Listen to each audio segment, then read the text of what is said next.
Now, iconic French filmmaker Claude Lanzmann has died in Paris. The 92-year-old was best known for his groundbreaking and controversial 9-hour film, Shoah. That Holocaust documentary took 12 years to make and has been hailed as a masterpiece.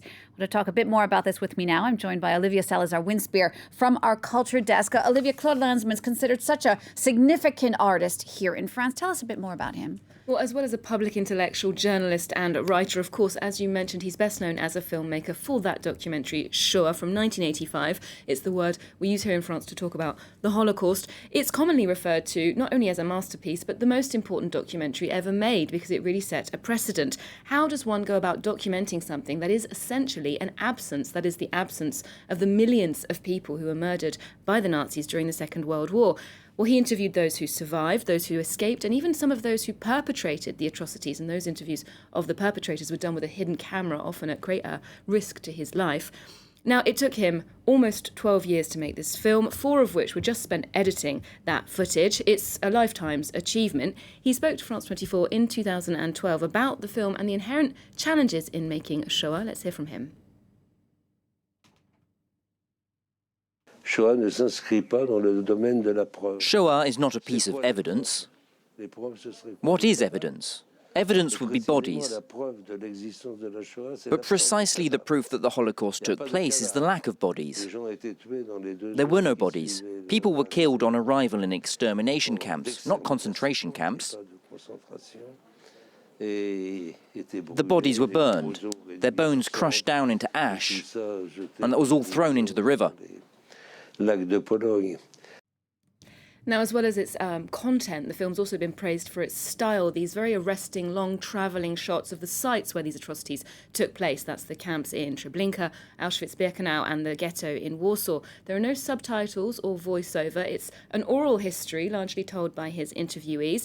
Now, this was a personal crusade for Lanzmann, who was the son of Jewish immigrants who came to France from Eastern Europe. He was born in Paris and was only a young teenager when the Second World War broke out, and he joined the French resistance at 17 years old, and he really did spend a large part of his life after that talking about the horrors of that war. Now, Claude Lanzmann was not only a filmmaker, he was also a respected writer and an editor as well. Yes, he was the editor of Le Temps Moderne. Now, that's a French literary journal, philosophical and literary, established by Jean-Paul Sartre in 1945, staffed by those intellectuals who were trying to create a new order here in Europe after the destruction of war, the occupation experience here in France. Writer Simone de Beauvoir was also involved in Le Temps Moderne, and they had a relationship, de Beauvoir and Lanzmann, during the 1950s.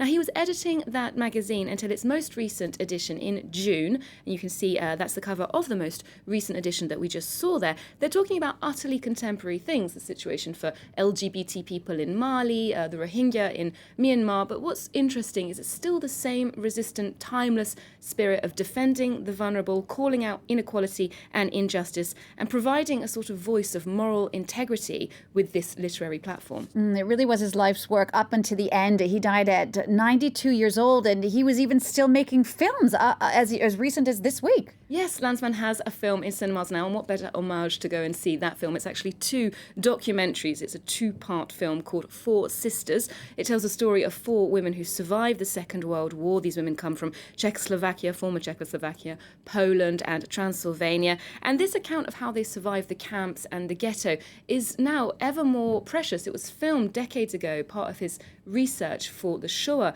film. But, this generation is now disappearing. So it's a very important document. It was released yesterday in cinemas here in France. Let's take a look.